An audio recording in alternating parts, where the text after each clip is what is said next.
الحمد لله نحمده ونستعينه ونستغفره ونؤمن به ونتوكل عليه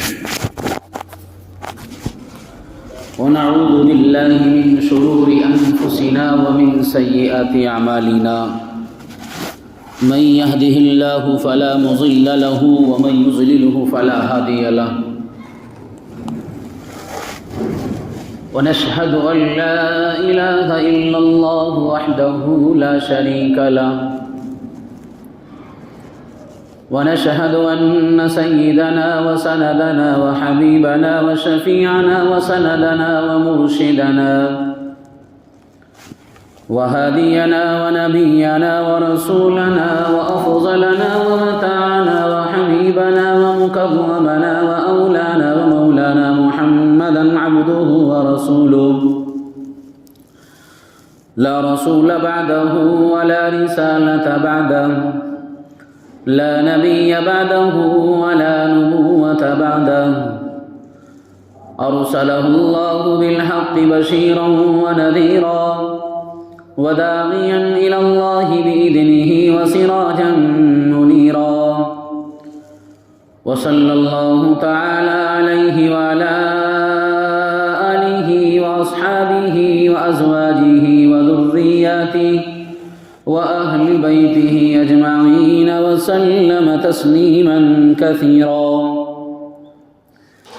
أما بعد فأعوذ بالله من الشيطان الرجيم بسم الله الرحمن الرحيم من عمل صالحا من ذكر أو أنثى وهو مؤمن فلنحيينه حياة طيبة ولنجزينهم أجرهم بأحسن ما كانوا يعملون وقال تعالى يا أيها النبي قل لأزواجك وبناتك ونساء المؤمنين صدق الله العظيم وقال النبي صلى الله تعالى عليه وسلم الحياء من الإيمان والإيمان من الجنة في الجنة والبذاء من الجفاء والجفاء في النار أو كما قال صلى الله تعالى عليه وسلم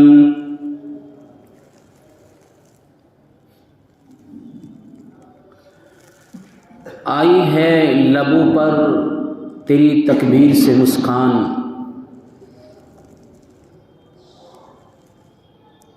آئی ہے لبوں پر تیری تکبیر سے مسکان شیطان بھی ہیبت میں ہے تیری تکبیر سے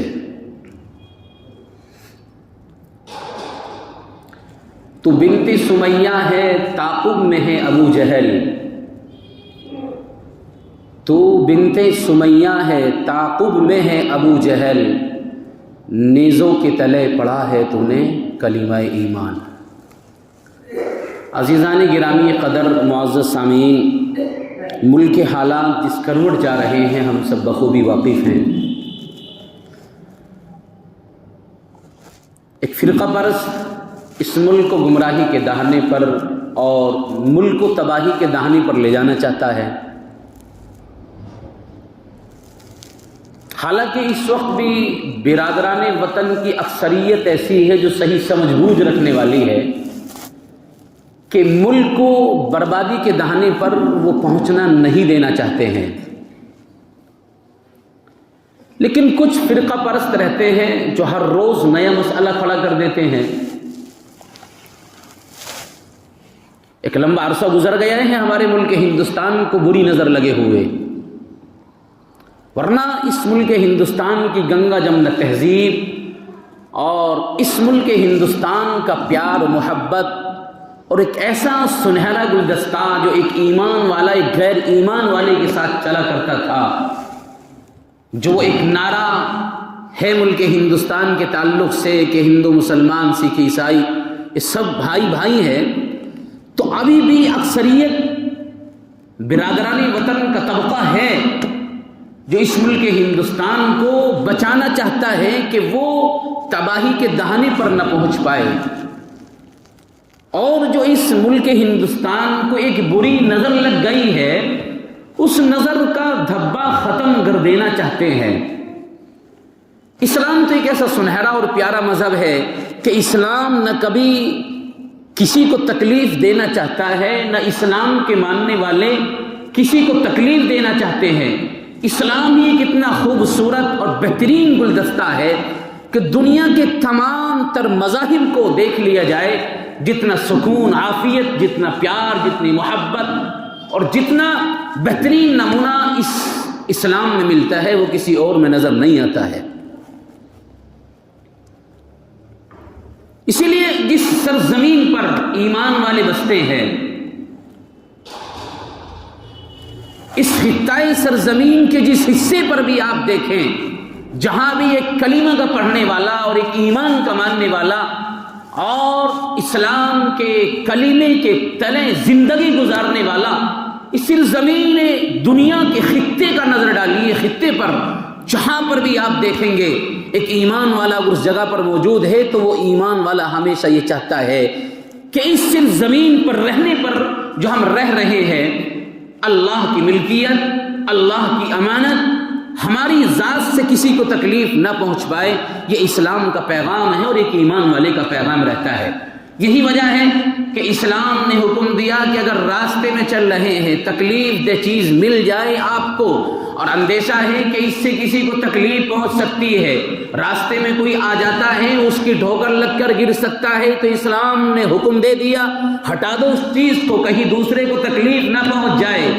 اسی لیے اسلام نے کہا کہ اگر کوئی اندھا چلا ہوا آ رہا ہے، راستے کا علم نہیں ہے، نابینا ہے، تو اسلام کہتا ہے دیکھنے والے کی ذمہ داری ہے کہ اس کو صحیح راستہ دکھا دیا جائے، منزل مقصود تک پہنچایا جائے۔ یہ اسلام کا حسن ہے، یہ اسلام کی خوبصورتی ہے۔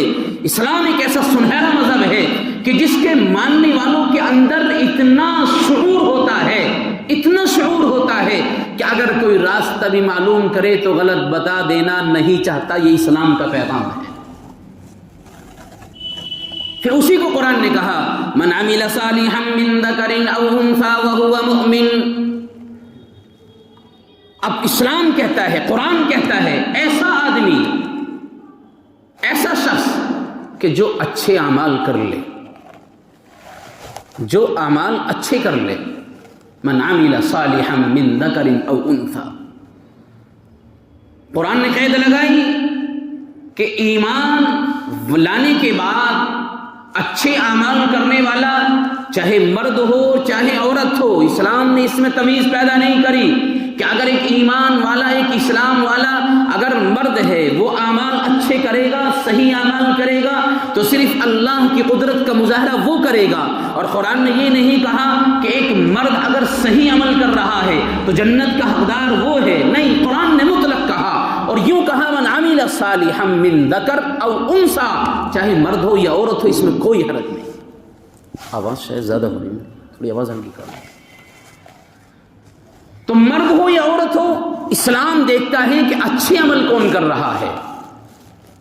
اللہ کے حکم کی تابع داری، اللہ کے حکم کو ماننا، کس کے اندر مادہ زیادہ ہے اور کون اللہ کے حکم کی تابع داری کر رہا ہے۔ اب چاہے وہ مرد ہو یا عورت ہو، اب یہ قرآن کہتا ہے کہ اگر صحیح اعمال کر لیے، من عمل صالحا من ذکر او انثى وهو مؤمن، حالانکہ وہ ایمان والا ہونا چاہیے، سب سے پہلے اس نے اپنی زبان سے کلمے کا اقرار کیا ہو اور ایمان بھی اس کا اتنا پختہ ہو، اتنا قوی ہو کہ دنیا کی دولت ایک طرف رکھ دی جائے لیکن اس کے ایمان کے اندر ذرہ برابر کمی نہ آئے۔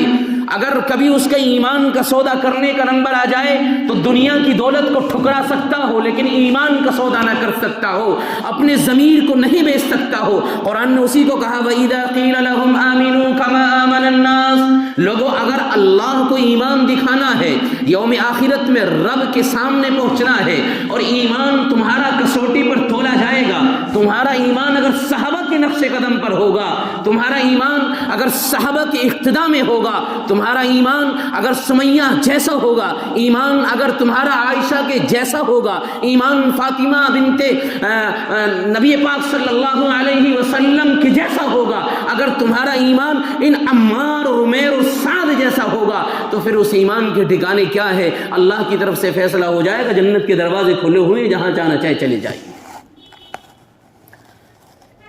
ایسا ایمان نہیں کہ بزدلی کی علامت ہو، ایسا ایمان نہیں کہ اگر کہیں دولت سامنے رکھی ہوئی ہو تو اپنے ایمان کا سودا کر لیا جائے، ایسا ایمان نہیں کہ اگر کہیں دو ٹکے سامنے آ جائے تو اپنی ضمیر کو بیچ ڈالا ہو، اپنے ایمان کو ختم کر دینا چاہتا ہو۔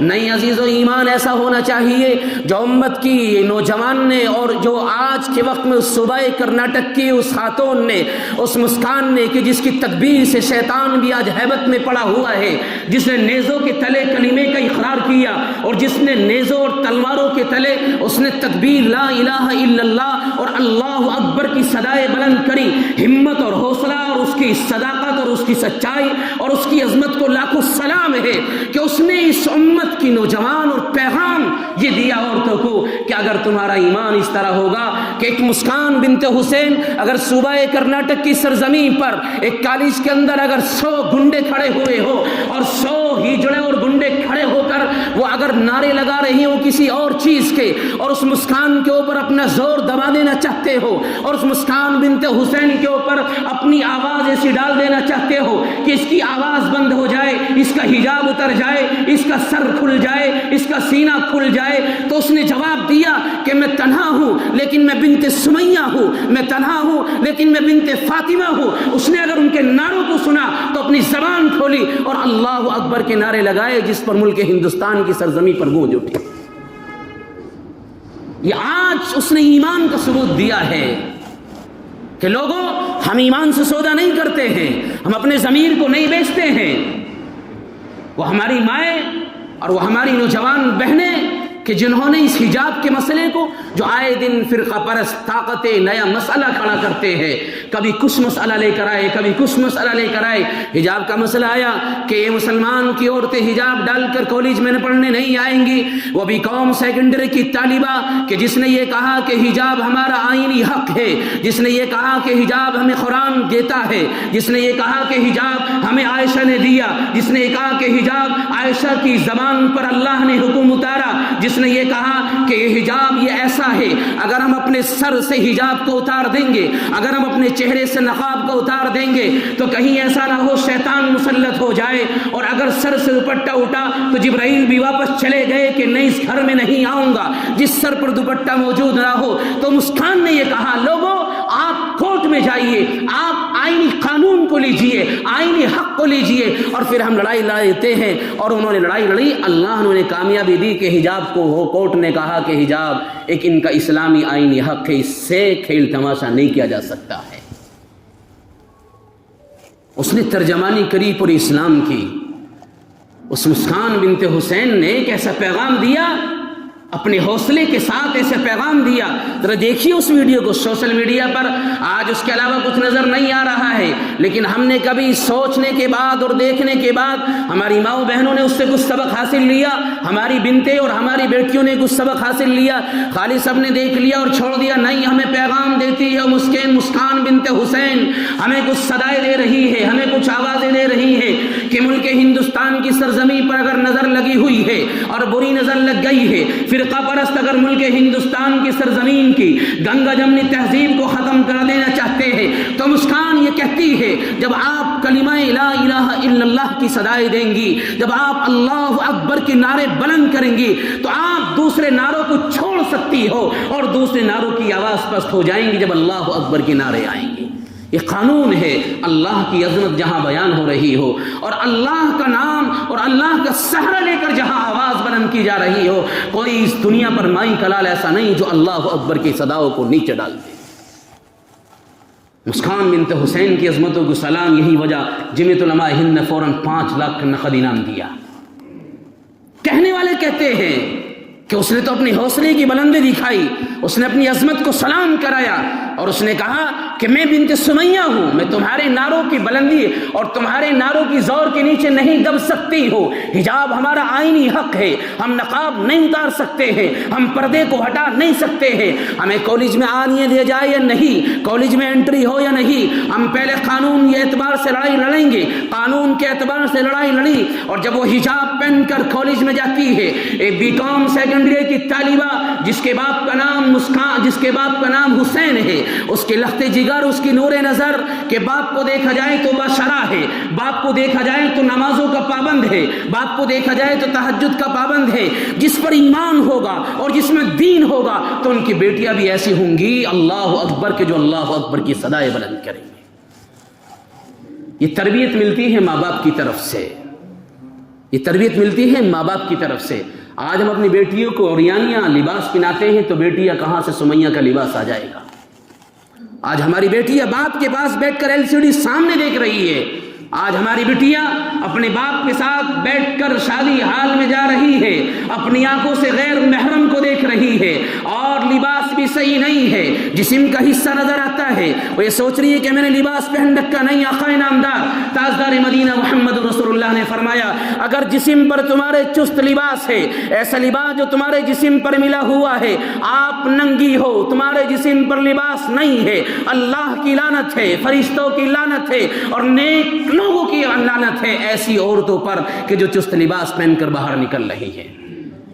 اسلام نے ایک ایمان والی عورت کو اور عورتوں کو کبھی مقید نہیں کرا ہے، اسلام نے تو عورتوں کو آزادی دلائی ہے۔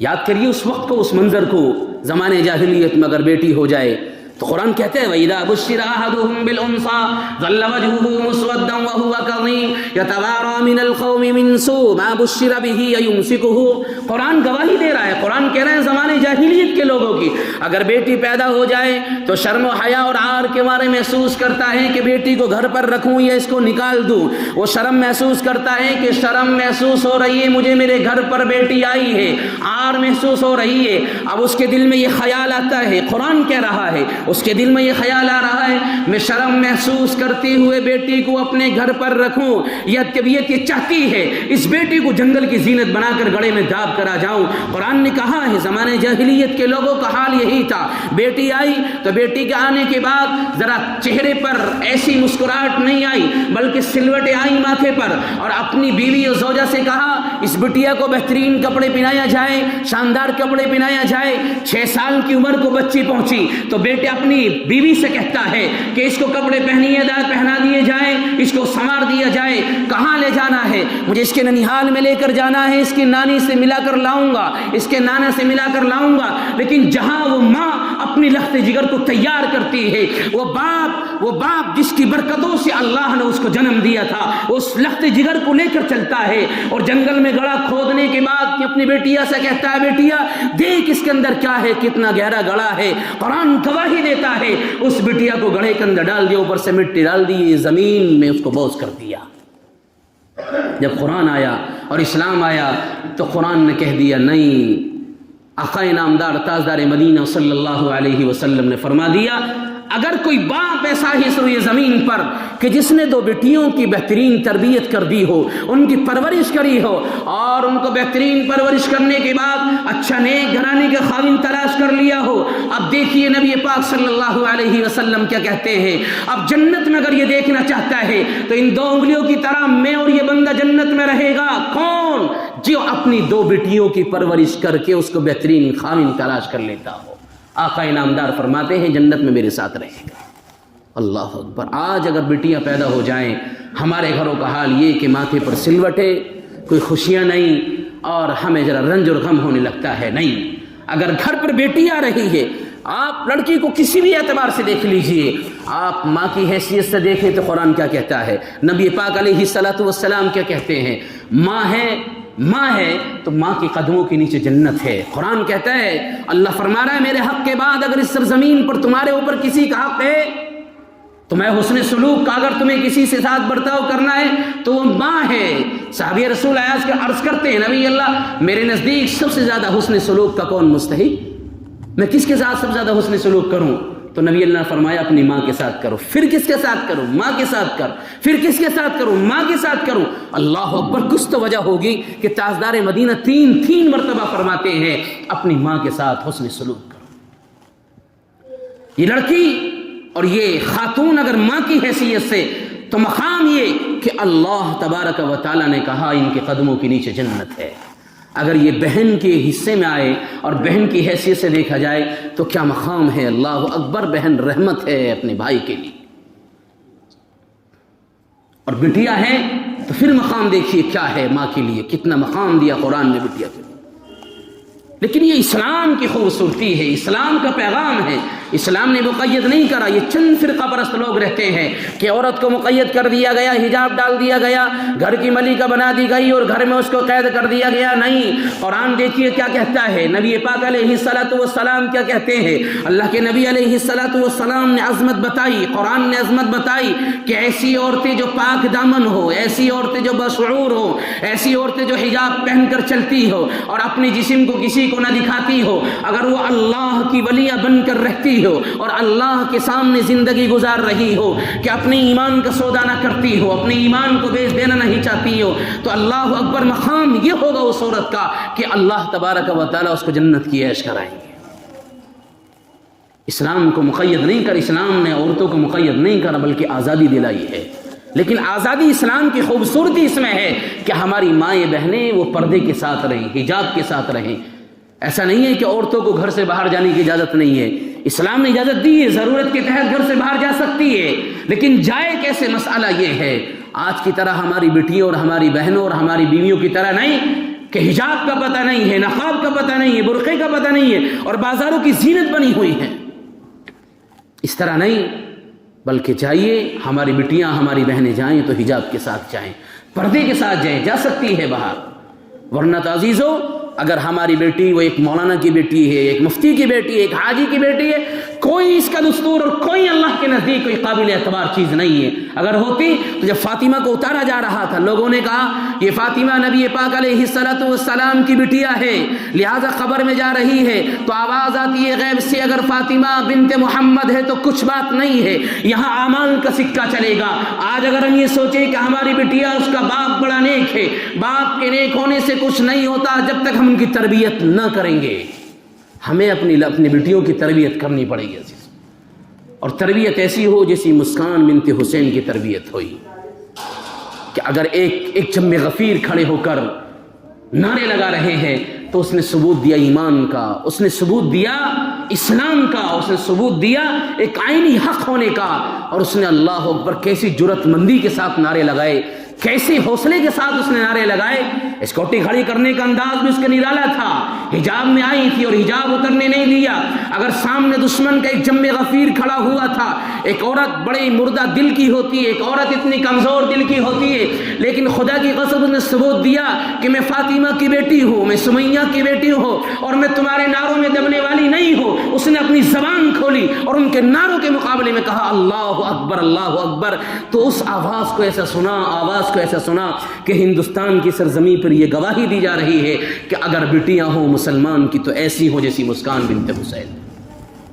ہمیں تربیت دینی ہے اپنی بچیوں کی، ہمیں اپنی بچیوں کی پرورش کرنی ہے، کفالت کرنی ہے. ہمیں اسی طرح کرنی ہے عزیزوں جس طرح عائشہ رضی اللہ تعالی عنہا کی تھی، اسی طرح کرنی ہے جس طرح فاطمہ کی تھی، سمیہ کی تھی. اللہ اکبر. کہ سمیہ جب ایمان میں داخل ہوئی غیروں نے پکڑ لیا، کفار مکہ نے سمیہ کو بڑی تکلیف پہنچائی اور سمیہ نیزوں اور تلواروں کی سائے میں ہے اور سمیہ سے کہا جا رہا سمیہ ایک طرف تیرا ایمان ہے، ایک طرف تیرا قرآن ہے، ایک طرف تیری دولت ہے، لہذا اپنے ایمان کو بچا دینا چاہتی ہے یا اپنی دولت کو بچاتی ہے. تو سمیہ نے کہا یہ سمیہ محمد کے کلیمے کا اقرار کر چکی ہے، میں اپنے ایمان کا سودا نہیں کر سکتی، ایمان کو نہیں بیچ سکتی. میری دولت تو جا سکتی ہے، میرا مکان جا سکتا ہے، میری ساری دولت لٹائی جا سکتی ہے، لیکن سمیہ کا ایمان ذرہ برابر کمی آ جائے یہ نہیں ہو سکتا ہے. اور اپنے لفظ جگر کو بلایا اور یوں کہا کہ جاؤ پیارے آقا نامدار محمد صلی اللہ علیہ وسلم کے پاس جائیے اور اللہ کے نبی کو میرا آخری سلام پیش کر دیجیے دیجئے.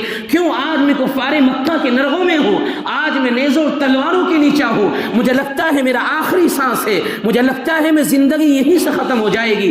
آخری سلام پیارے آقا تاجدار مدینہ کو پیش کر دیجئے. سمیہ کا بیٹا گیا اور پیارے نبی علیہ السلام کے پاس پہنچے. فرمایا نبی اللہ, آپ کے ایک ماننے والی, ایک کلمے کے اقرار کرنے والی سمیہ جو میری ماں ہوتی ہے, کفاروں نے اپنے نرغے میں لی ہوئے ہیں اور کفار زنجیروں میں باندھے ہوئے ہیں, اپنے ایمان کو بچائے ہوئے ہیں. تو پیارے نبی نے فرمایا سمیہ کا حال کیا ہے؟ میں اپنی آنکھوں سے خود دیکھتا ہوں. اللہ کے نبی علیہ السلام آئے اور سمیہ کے قریب پہنچے. سمیہ کفاروں کے نرغے میں ہے. سمیہ سے کہا, پیارے نبی نے, سمیہ اپنے ایمان کا سودا نہ کر لینا, ایمان کو نہ بیچ دینا. تو سمیہ کی زبان کھلی اور جواب سنی. سمیہ کا کہا, نبی اللہ, میں نے آپ کو اسے نہیں بلایا کہ میں اپنے ایمان کا سودا کر سکتی ہوں. نبی اللہ, میں نے آپ کو اس لیے بلایا ہے اور اس لیے آخری سلام پیش کرایا ہے کہ میرا آخری سانس اور پیارے نبی کا چہرہ میرے سامنے موجود. یہ ایمان تھا اس خاتون کا, مکے کی خاتون کا. آج ہمارے ایمان کا حال کیا ہے ہم خود جانتے ہیں. ہمارے گھروں کا معاشرہ ہی صحیح نہیں ہے, تربیت صحیح نہیں ہے, پرورش صحیح نہیں ہے. اس کی ایک بنیادی وجہ یہ کہ ہمارے حالات خود صحیح نہیں ہے. ہمارے گھروں پر LCDیاں ہیں تو باپ بھی بیٹھا ہوا ہے, بیٹی بھی بیٹھی ہوئی ہے. اگر بیٹی نے کپڑے پہنے تو باپ ٹوک نہیں سکتا ہے. اگر بیٹیاں بازار جا رہی ہیں تو باپ منع نہیں کرتا ہے. اور بیٹیاں نے اگر کپڑے شارٹ پہنے ہیں تو باپ شاباشی دیتا ہے. اسلام کی غیرت, اسلام کی حیا کہاں چلی گئی ہے, جس کو پیارے نبی نے فرمایا حیا تو ایک ایسی چیز ہے جو ایمان میں ہوتی ہے اور ایمان والے جنت میں جاتے ہیں. اور فرمایا کہ بے حیائی تو ایسی بدی ہو جاتی ہے اور بدی انسان کو جہنم میں لے جاتی ہے. اللہ کے نبی علیہ السلام نے فرمایا کہ حیا سے انسان بہت سے گناہوں سے بچ سکتا ہے. اور حیا صرف یہ نہیں کہ دنیا والوں سے کرنی ہے, حیا اور شرم تو ہمیں اللہ سے بھی کرنی ہے. رب کے سامنے پہنچنا ہے, اللہ کے حضور پہنچنا, ہمیں کیا جواب دیں گے. اس لیے ہم اپنے گھر کی پرورش کو صحیح کرائیں, اپنے بچوں کی پرورش صحیح کرائیں. بازاروں میں اپنی بچیوں کو, اپنی بیٹی کو نہ بھیجیں. عورت تو گھر کی ملکہ ہوتی ہے. اسی لیے عورت پر کسی بھی زمانے میں عورت پر ذریعہ معاش کی ذمہ داری نہیں دی کہ تمہیں کما کے بھی لانا ہے. اسلام نے کہیں نہیں کہا.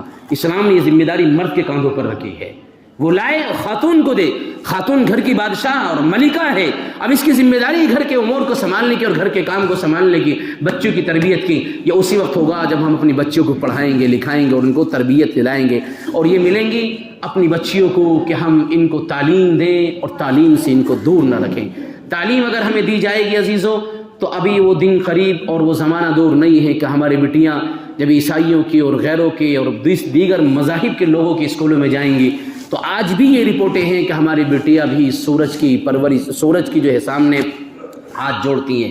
کیوں جوڑتی ہیں؟ غیروں کے اسکول میں جا رہی ہیں, جو طرز ان کا ہے ہماری بیٹیاں بھی اپنا رہی ہیں. کیوں نہ ہم اپنے ادارے قائم کریں, کیوں نہ ہم اپنے ایسے اسکول اور کالجز قائم کریں جہاں ہماری بیٹیاں پڑھیں. اگر ہماری بیٹیاں پڑھیں تو ایسی پڑھ کر بھی نہیں, اگر وہ BA بھی پڑھ کر جا رہی ہیں تو حجاب اس کے سر سے نہ اترے. اگر وہ MA بھی پڑھ کر جا رہی ہیں تو حجاب اس کے سر سے ختم نہ ہو.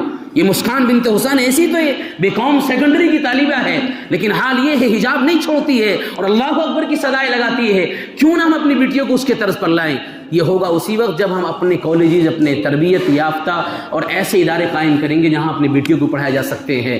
ہمارا یہ جو ادارہ قائم ہونے والا ہے آپ سب کی محبتوں سے اور آپ جو کر رہے ہیں, انشاءاللہ اس میں تعلیم اسی طرح کی ہوگی کہ حجاب کے ساتھ بچوں کو پڑھایا جائے اور بچوں کو پڑھانے کے ساتھ ساتھ جہاں دنیاوی تعلیم ہے وہیں دین کی بھی تعلیم ہے. عزیزوں, صرف دنیا کی تعلیم خالص کچھ کام نہیں آ سکتی ہے جبکہ دین ساتھ میں نہ ہو. دین ہوگا اور دنیا کی تعلیم ہوگی تو پھر وہ بچی ایسی بنے گی کہ ایک مرد پڑھتا ہے تو ایک